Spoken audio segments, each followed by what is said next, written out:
Those three little pigs knew what they were doing when they built that brick house. Not only are bricks wolf-proof, they're also fireproof, pest-resistant, and weather-resistant. No wonder they're one of the world's oldest building materials.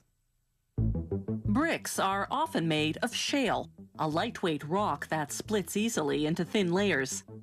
Quarry machines dig 40 centimeters down to expose the shale to the elements for 2 years. This weakens it, making it easier to process once it gets to the factory. A 4-foot-high stone wheel with a steel tire grinds the shale into powder. It grinds up 50 tons of shale per hour. A screen sifts out any pieces that need more grinding. The powder goes to the pug mill, which mixes it with water. This makes a thick paste that will next go through the extrusion machine. The extruder forces the paste through a rectangular opening to form one long continuous piece called a slug. At the same time, it shaves off the crustier top layer to expose what will become the face of the brick.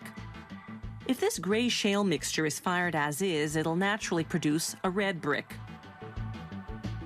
To engineer a different color, they coat the slug in sand mixed with an oxide mineral such as zinc or iron. Next, they texture the surface with a textured roller. This is just one of many popular designs.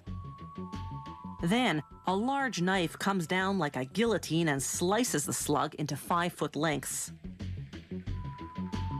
You might be wondering where those 3 holes came from. Well, remember how the paste goes through the extruder to form the slug? Inside are 3 pins. They make 3 holes designed to decrease the brick's weight.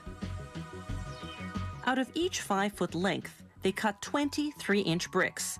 The ones on the ends are uneven, so they go back into the mix to make new slugs. Next comes the delicate job of stacking these newly minted bricks to be. A machine first separates them. Then, using inflating bags, it grasps them, raises them,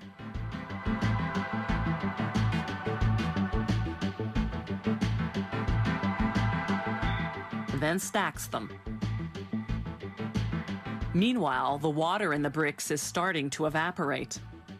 To hasten that process, the bricks go into a dryer for 2 days. The dryer gets its hot air from the heat generated by the kiln, where the bricks go next for firing. The kiln is really a giant oven. It fires the bricks at 1,040 degrees Celsius. That's almost 2,000 degrees Fahrenheit.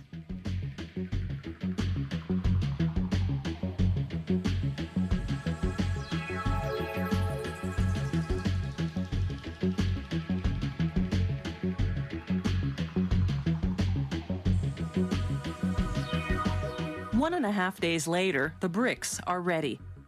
The transfer machine takes them out of the kiln. But before they go to market, a technician does a quality check. He weighs and measures a sample to see if it meets the design specifications. Bricks are supposed to absorb some water, but not too much. Yet if they repel water completely, they'll also repel the wet mortar the masons use to stick the bricks together. So to test absorbency, the technician breaks a brick in half. He weighs it before and after soaking it in water for 24 hours. By comparing the weights, he can see how much water the brick has absorbed. Once the batch gets the okay, they stack the bricks into cubes of 500 to 600. Each brick weighs 5.5 pounds, so each cube weighs in at about 1/4 ton. Brick is one of the sturdiest building materials around. It doesn't rot, fade, warp, or dent the way some other materials can. Bricks are also energy efficient. They absorb heat to help cool your house in the summer and hold heat to help keep it warmer in the winter.